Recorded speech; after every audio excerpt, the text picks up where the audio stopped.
So, welcome to the No Shame podcast.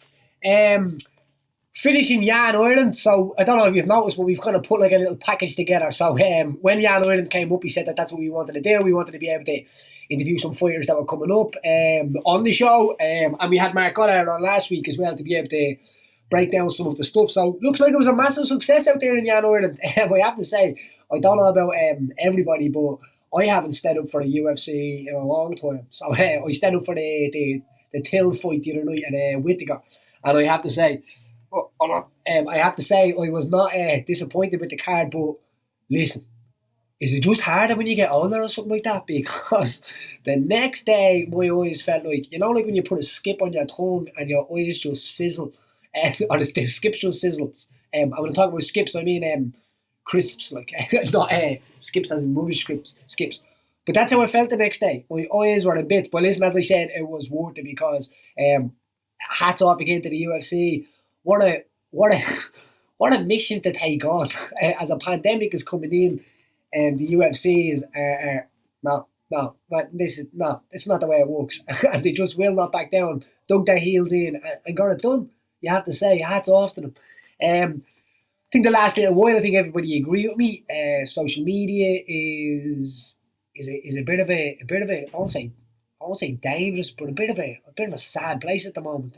I see a lot of people are hurting through this pandemic, and I'm starting to see the other side now. I'm seeing people that they put a lot of their hurt out there, a lot of really personal information, and they're putting these stuff up on social media. And I see a lot of the supports that help mental health and all of these things are not getting the support, the supports are not getting the supports that's needed. There's a man out there, Mark Ward, who always is pushing for more mental health, more sensible situations regarding tackling mental health. And I think now they're needed more than ever. But my hat always goes off to Mark Ward as well, because he puts that work in, and it's somebody that understands what people are going through. This week, 5 people died in the homeless sector. I don't know. It upsets me. It upsets me that we have gone through a lot over the last little while, but we are in a situation now where we're going to start seeing the byproduct of a lot of the decisions that were made over this. So we are in a situation now where mental health is going to rise, suicide is going to rise, and to be honest, I think we're only seeing the scratching the surface now on it. Before I go into that even more, our condolences to the 5 people that died this week, because people are lost out there. People are really lost, and even the stuff I would deal with is situations that they shouldn't occur. They shouldn't be ending up in the situation that they are now, and so problems are occurring, in my opinion, of some things that are just negligence, and the bubble's only going to grow. So hopefully that people can get the help that they need. We hear stories of children going into psychiatric units and sharing with adults, cares that adults or care units that adults are using as well. So I think CAMS we've done a podcast way back on this as well, and the idea of accessing mental health for the youth, because it's a big problem in everyone. The thing about mental health is it's I think even and depression. When we say mental health, there's so many aspects of it. But I'm talking about the depression part of it, the parts that kick in, like paranoia and suicidal and all of these other things that kick in. I just don't feel that these parts are being listened to or being given the support that they need. Them things that I talked about there are not a contagious disease in a way.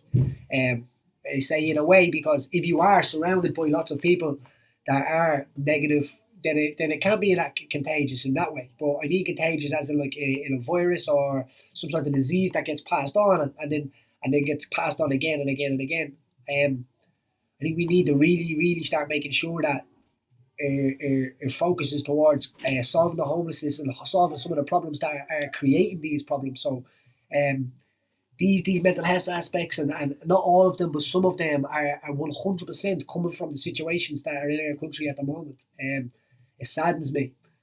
I heard a great video. I'm gonna go get stuck into Jan Ireland after this, but I just wanted to make sure I shared this before we started the podcast. I heard a great video this morning. A rough sleeper, so say a homeless guy, gets asked what his alternative system to capitalism. I'm gonna play this into the mic here, but it's 46 seconds. In 46 seconds, if somebody asked me to explain this as sharply and as eloquently as this guy, I would not be able to. Sort of alternative society and culture.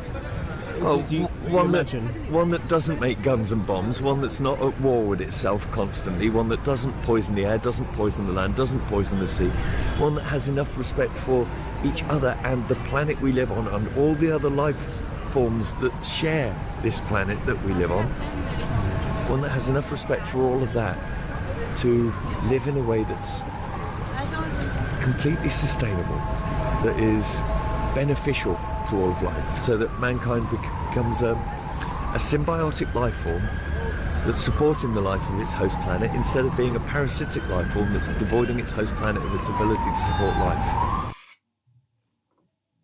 I don't know about you, but in 46 seconds, that was an incredible way to be able to describe what's actually going on. He says at the end there, like a parasite, as in humans being the actual infection of the earth. And if you do look at back in times and you look back to over the last, say, even 200 to 300 years, the damage that humans have done to the planet, and even the idea of trying to get people to rewind that damage now. So I know a massive topic at the moment is masks and gloves and all of this sort of stuff. What I have seen as well as a massive increase is masks and gloves and rubbers and plastics and all this sort of stuff being dumped in places, especially like parks.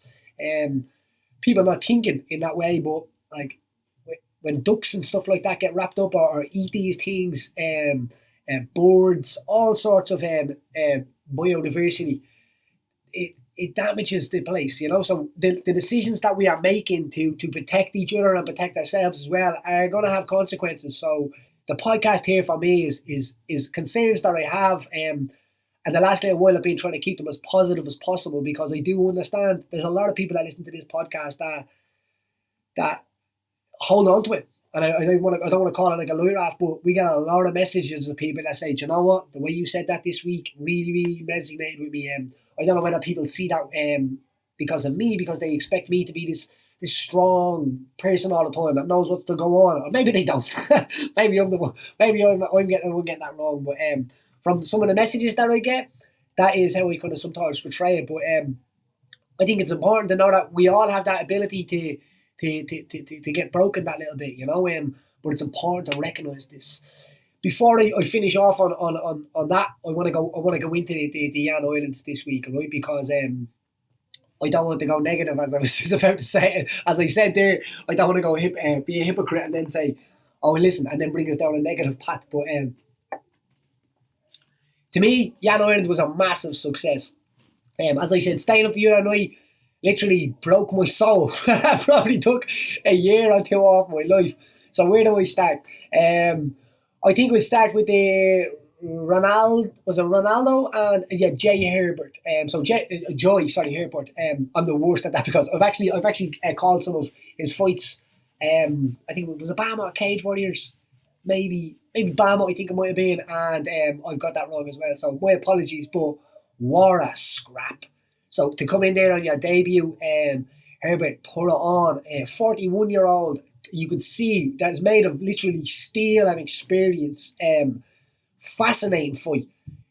It spurs you on so much, doesn't it? Because I'm 32 years of age, and sometimes getting out of bed doesn't be a hard thing. I got a little infection in my finger. It's on my middle finger. I don't know. Let's see, can you get this? Yeah, I know he was contemplating not getting out of bed because of that. But Ronaldo, please write a book. Let's share some of that experience that you have, because what a fight. And to be able to stay in there, so he took a lot of shots, he took some serious shots, but I think the ability to be able to get hit and let that motivate you and keep coming forward, he had bags full that day. unfortunately, it was kind of overshadowed a little bit by the ref's decision. But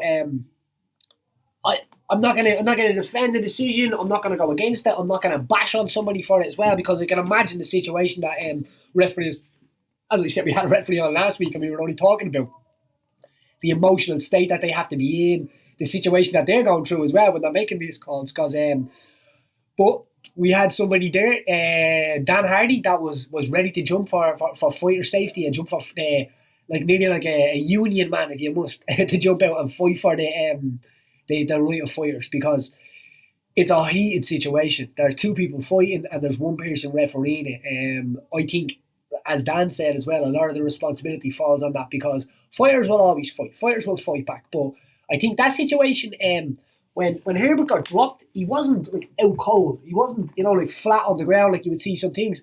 I think he got hit, but he just knew. He probably expected, I think, the ref to jump in at that time as well. And I don't know, it created a little situation where it wasn't as clear cut as I thought. Now maybe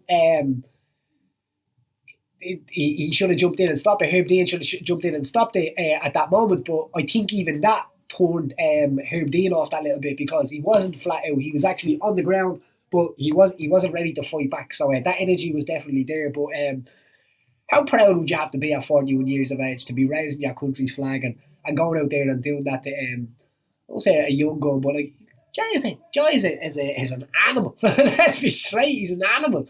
Like, if you look at some of his other fights and stuff like that, that youth that's coming in, that injection is a powerful kind of force to be reckoned with, because the older guys coming in and have the experience, have that, but then you have the new development of technique and the way YouTube is able to pass around these techniques so fast as well. So the generation is changing, which is good as well, because the next generation should be better coming through. A fight I think that we were all glued to our seats for and all backing as well. It's great to see everybody on the island getting behind a person. I love this, and no one deserves it more than Rhys McKee, that chance out there. And Rodney Moore, his coach, absolutely deserves it as well. Gentleman Rodney Moore is, and so is Rhys as well. So to be able to see somebody that young getting the opportunity out there, that alone, Rhys, hold your head high, mate, because it's not easy to make them decisions and just run with it. It has been great to see online the last little while, the amount of support you've been getting and the amount of kind of love that you've been getting from people I've seen around you for a long time. People like Deck Larkin and to me, it's amazing, because to see the fruition of work pay off, that's more than anything, I think. Now, obviously, when it comes to the results and it comes to the legacy and the money part, that matters to the fighter more than anything else. But sometimes it can be a little bit skewed, where you think everyone thinks like you and you're the fighter and they think like that as well. But let's give a round of applause to the Chechen Viking as well, because and a round of applause to Rhys for going in and taking that fight. That has to be the hardest fight anybody has ever got as a debut. Like, I cannot think of another one that has been as hard as that, because and if you do, put it in the comment section, because we like to be wrong as well. But I don't think so. I think that Chechen Viking lad is now a force to be reckoned with in there. The way he talks as well, he has the charisma, if you must, to carry him all the way to the top. Because let's be straight, if you have charisma and you have the skills, you're what people are looking for. So he was asked, when are you ready to fight again? Said, give me an hour and I'll be good. And I know Dana White and the other guys on that side are probably saying, holy cow, look at this guy. Because it's like he has it figured out, And I say to guys when I'm coaching myself, when you be saying to them, like, this is where you prep. It's I think the day is gone where you go to the UFC and you learn your trade as you're going as well. So I think you turn up ready to go. That first one is a statement. Maybe you just got lucky there, is what they're thinking on that side. And then your second one, you come out and it's wow, and that's it. Then you have that inkling, that stardust that turns into an absolute superstar. So I think that unfortunately Rhys got a 1,000,001 guy that comes through the sport for his debut, but he stepped up and And fair play to you, Rhys. Hold your head high, mate, because I hope the UFC give you another shot and they see what you're made of, because I know what you're made of, and I think the whole country, the whole island knows what you're made of, and it would be a pleasure to see you getting your hand raised after you stood up and took the shot. And I'm pretty sure the UFC see that too. They're not foolish guys, you know. They see what happens. What was my next fight on the board? So and not disrespectfully, I didn't pick all of the fights because we'd be here all the time. But it's like if you're sitting talking with your mates, I think we are mates now, aren't we? I'm sitting talking with my mates. So we're in that situation where we're kind of like, right, hold on. What fights can we pick? Some people sometimes, why didn't you cover this fight? Because I just pick whatever fight sometimes. I was saying, tickle my fancy. To be honest, I was a little bit teleported back into time watching that fight, because I'll tell a story now in a second that involves Shogun Rua. Or Hua, is it? Rua? What? And don't give me names, I'm the worst ever. Another, to me, I won't say a sensational fight, but a fight that, like, you've got two guys in there that, like, just deserve the respect of the eyes on, and they've been through so much. But not only that, they've come into situations in their career where other people would have been like, right, that's it, I'm at the end now, you know, and they chase it wherever. I say over and over on this podcast, wherever gets you there as a fighter will keep you there as a fighter. That's when you need the smart people to be able to come in and pull you out of there. So I don't know whether both guys are done now. Shogun Rua didn't sound like it, but like Nogueira did. But what another piece of concrete! Like, do you just stay in the game that long that you turn into an actual statue instead of someone putting a statue up of you? But that was another fight that I was spurred on by, because you see somebody with the experience and the mileage of someone like Nogueira. I can never tell the both of them apart either, but another great fight. It's a story about Shogun. So I lived in Vancouver for a little while, which was probably one of the best experiences of my life. I went out there with a group, so it was called Springboard, so cross borders communication. So it's where you have 8 people from the national community, 8 people from the unionist community, or the Protestant or the Catholic community, whatever which way you want to look at it, and 8 people from the south of Ireland, so the Republic, if you must. So they put them all together and they train together. So they teach, they learn. It's these programs that are trying to make sure that, or not make sure, but to show people that we are all together. We are all the same. We are Irelanders, if you must, you know. So we are out here in the Atlantic, and I think if your situation regarding classes and stuff like that, you have more in common with people than you actually think. And that course definitely opened up my eyes for that. What an amazing experience. But the Shogun situation, me and my mate Philly Ronan, right? Philly Ronan, a Ballymona, one of the like the most salt of the earth lads that you will ever get. I won't tell the story, but Philly told me a story. When I first met him, we were on a train going up, and he told me a story about how he had an accident when he was a kid. Somebody was throwing something or something like that, and Philly jumped in the way, all right? And whatever which way, Philly got damage from jumping in the way and getting in the way. And I said to him, like, that was incredibly brave. And he said, well, you know yourself, like, I was a little bit older, and the other person was a little bit younger, so if they had got a bang of it, they would have suffered more, if you must. That's instead of me kind of leaking out the story, but it's just not my story to tell, do you get what I mean? So when I first met Philly, I remember being like, you, my friend, are my kind of guy, you know? I'll just make sure this really, really.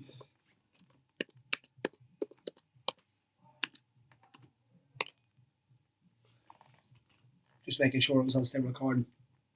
When I first met him, I was like, Philly, you are my kind of guy. He had that kindness in his heart. And anyway, the reason why I'm telling this is because me and Philly went to this at the same time. So Philly seen a poster, I think it was $20 or something to go see Shogun. Now he's probably only 19 at this time. And Canada was definitely an experience for opening my eyes to realise that a lot of UFC fighters were just men, you know what I mean? Men and women. And at that time, it was there was only the male divisions. But when I was looking in on it, so I remember we got on the SkyTrain and we got on this bus and we headed down to go see Shogun Rua for a score. Now, we didn't even believe this was even happening. But we jumps off the SkyTrain and Who knew Shogun Rua in Canada was such a big draw, because the queue was the length of about 3 or 4 blocks it was. But we waited it anyway, so me and Philly chilled out. It was a day off, and we ended up getting there. But I remember when I got to the top of the queue, and I was like, I'm giving $20 to meet him, and I don't know, it's not my thing. Do you get what I mean? That's why it was a little bit weird for me, because it's not my thing to pay money and go see. I don't usually get that kind of like starstruck about people. Now, some people in history, if they were able to rise from their graves, I'd be absolutely speechless if we met them. But with Shogun, the biggest thing that got me when I walked into the room was how big he was. Just this massive man, wide chest, wide shoulders. I didn't know that he didn't. He only spoke Portuguese. He didn't speak English. Me with a big Irish head. All right, mate. What's the story with you? You know, and he's just like, oh yeah. And I'm like, all right. What do we do? Do we get? We're in this awkward moment. Now Philly knew what to do. Philly, Ballymuna, I don't know. We must have had a bit more bleeding switch on to me, but Philly knew what to do. Philly was in straight away. Right, photograph from this side, photograph from that side. But watching it the other night, I was just thinking how far they have come, and how far we've all come, how far the world has come since that little time. Like, I remember at that time in Canada, I set up my Facebook page. So that's how long we're talking. Facebook, I think, was only kicking on. But listen, if I knew now or I knew then, I wouldn't have set it up at all. Which brings me on to my next bit in a minute. So the last fight, the main event,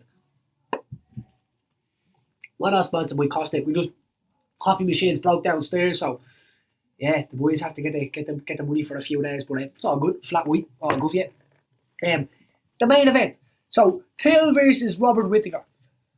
An amazing fight. Exciting. I actually thought that Whittaker was bigger than Darren Till, to be honest. But then when I seen the weigh-in, I was like, oh, now I have to say fair play to Darren Till. Put his mind into this one. You could see that he was there. He was there, focused. His focus was in the octagon at the time. When he walked in until the last round, in my opinion. The reason why I say that is because sometimes I don't think that it can remain there. Maybe the crowd or something like that can. I know what that feels like. The crowd can pull you to a different direction, or you get involved with the atmosphere. You know, I think that suited Darren Till. To be honest, the idea of it's a scrap, mate. You know, turn up, we have a scrap. I think that was that suited Darren Till. Robert Whittaker handled it very well as well. But what a fight! What a chess match! You could see it. It's like both of them, especially and the opposite stance as well, always makes that a little bit more complicated. But you can see the two of them. One's pulling in, one's pulling out, and you don't know who. And every now and again, someone gets caught with that shot. At the start, when Darren Till dropped Whittaker, I was a little bit shocked, to be honest, because shocked is the wrong word. I was a little bit shocked that Whittaker kind of came back so well, because I think even then Darren Till thought that, hold on, this might be easier than I thought. You can see when they hit the clinch that the body, the strength, you're feeling that strength, that feel, that's everything I find. And you could even see, I could see in Darren Till's kind of personality towards, or his energy towards it. It's kind of, I'm doing better than I thought here, you know what I mean? To stay on his feet, incredible skills to stay on his feet as well. And then to get back to his feet and keep the game plan where it was. So I have to say, do I think Robert Whittaker? It doesn't even matter who won that fight. You know, I would like to see him run it back, to be honest, but it doesn't really matter who even won that fight in my eyes, because both guys won. Because what an incredible way to be able to build up a beef like that, if you must. And let's be out straight. Darren Till is good on social media. You can try and stop laughing at him, but you won't, because he's a funny guy. You know, he knows how to put some things in some ways that are just hilarious. Have that dry kind of Darren Conroy or Conway. It's Conway. Yeah, it is Conway. I had him on here as well. But Darren's kind of humour. It's dry and funny, if you must. But so coming to the end of that fight, I think in the last round, you're coming in and you have 2-2 on both sides. I think both corners noticed that as well, which is another massive thing to have. You're going into a round, right, I got to take these 5 minutes. I think Whittaker really, really put it on in the last one, and maybe the takedowns secured it for him. But personally, I think Darren Till won the fight. But as I said, who cares? I think they got 50 G's each as well. So that's always a bonus, always a little a pleaser when when you go back to your locker room after being broke up a little bit for sure. And the boys went there, let's be straight, they got hit with some serious shots. So massive congratulations to the UFC for pulling it off. And I'd say there was definitely a few cigars smoked that night. So brings me to where I am in the podcast now. So the last little while what I've been doing is I've been thinking, I've been watching what's going on in the world. I'm watching what's going on, and it just seems like a lot of shouting at the moment, to be honest. It seems like a lot of people shouting at each other. My mum was told to leave a shop today. I'm 68, 69 years of age, because she hadn't got a mask on. I'm not going to get into the wear the mask, not wear the mask. I would wear the mask if I have to.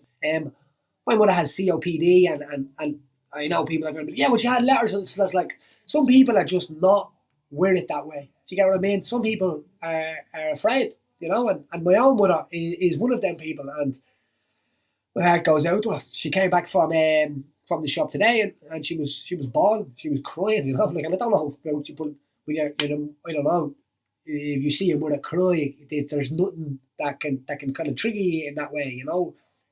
As I said, I think people are scared. I don't think it's anybody's fault, and the information is not coming across as well as we probably need it. You know, whether like you have someone screaming at somebody that they want it, or you have to wear it, and then other people are like, but I can't because you're not listening to what I'm saying, and there's no room for that now. So there's no room for people who have COPD or people that maybe have, I don't know, other fears for things being over their face or covering them, claustrophobic situations and stuff like that. As a coach for Brazilian Jiu-Jitsu, I noticed that's a massive problem for people. Is people want to train, people want to do Jiu-Jitsu, but then all of a sudden it's like, but I don't like the idea of like my face and head being covered. And I'm with you. I'm the same as well. After about 15 years, I'm actually all right with it now.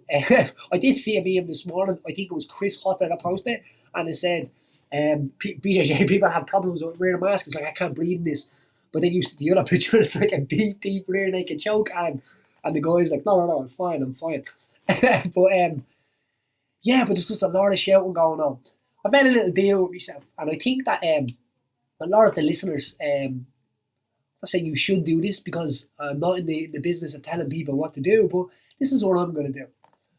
I'm going to take about 2 months away from social media. I'm going to take about 2 months away from the podcast. I'm going to take a 2 months away from a lot of stuff. I've been meaning to do this for a while. Me and Robin have discussed this, but then when the Yas Island came up, we wanted to cover that. I wanted to go through that because it was exciting, let's face it. and we wanted to see what it was like out there ourselves. And that's the main essence of this podcast. The No Shame podcast is to be able to kind of open our minds and have that conversation about like the island, whether it's a good idea, whether it's a bad idea, especially with everything going on. Because I think if we just open our phones all the time, we're going to find whatever we're looking for. We're going to find whatever side that we're on. And as I said, it just feels like a lot of people are screaming at each other.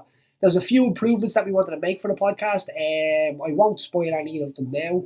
But I do know that there's people listening to this podcast every week, and they do use it for that guiding light, you know. And I'm a firm believer of you let your light shine, you subconsciously give the permission for other people to let theirs shine too.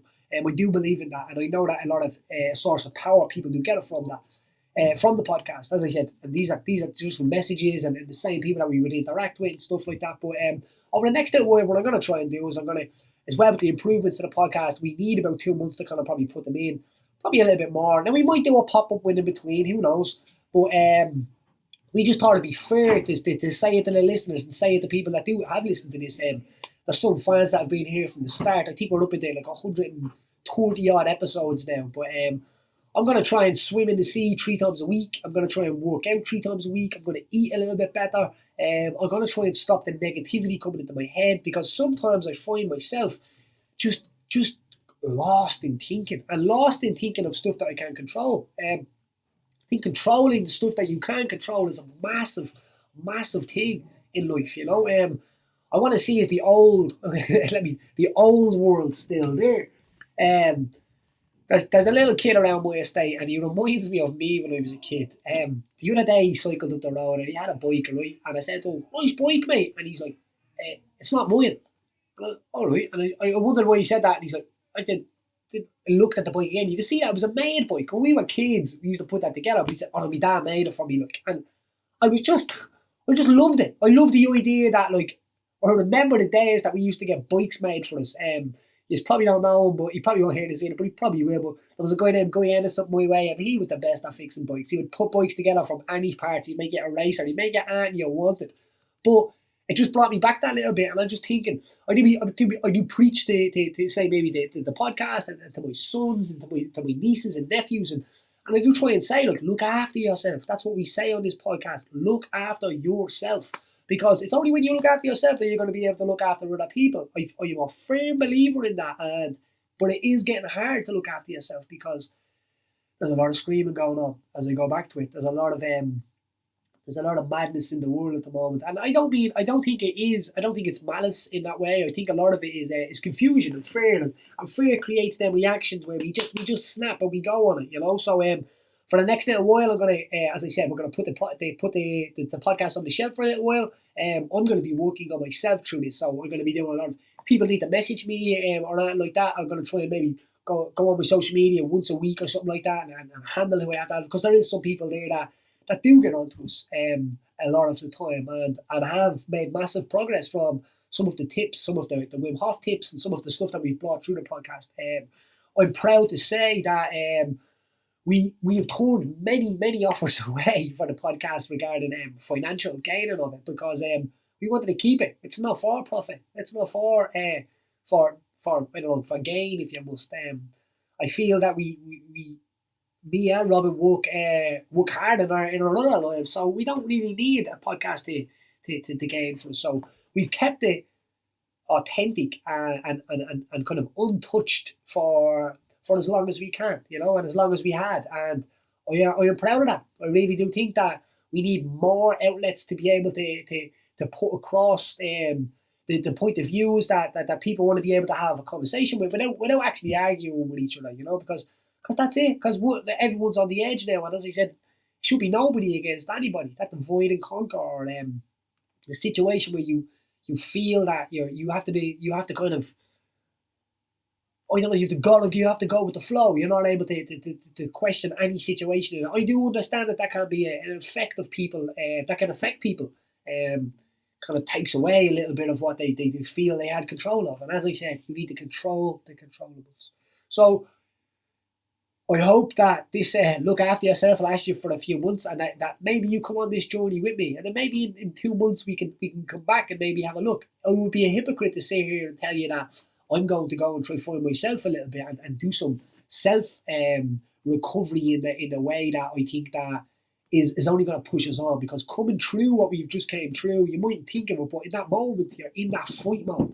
You're in that I'm fighting, and then when that's over, you're in like kind of that debrief mode. And I think that's where I need to be now, and the idea of practicing a lot of the stuff that we preach around here, you know, and checking out, is that old world still there? And what I mean by that is, can you extract yourself from where we are now and put it to the side? I've seen some people do it the last little while, and to be honest, it's admirable, because social media is extremely addictive. The arguments that go on social media are addictive. The comment sections are addictive, and that's just it. You just gotta know by looking at your phone, or you come out from a class and the first thing you're thinking about is your phone. Here's one that really got me and made me want to do, you know what, I need a break from this, and if we don't take a break from the podcast, I'm going to be snuck back in. Like, so it's one of them things. You're in a park, or you're doing something really cool with your kids or your family, and when you see it, your first instinct, your first thought is to videotape it or to take a picture of it. Your first thought is not to actually like enjoy it and absorb it and let it sink in. And that's what we used to do.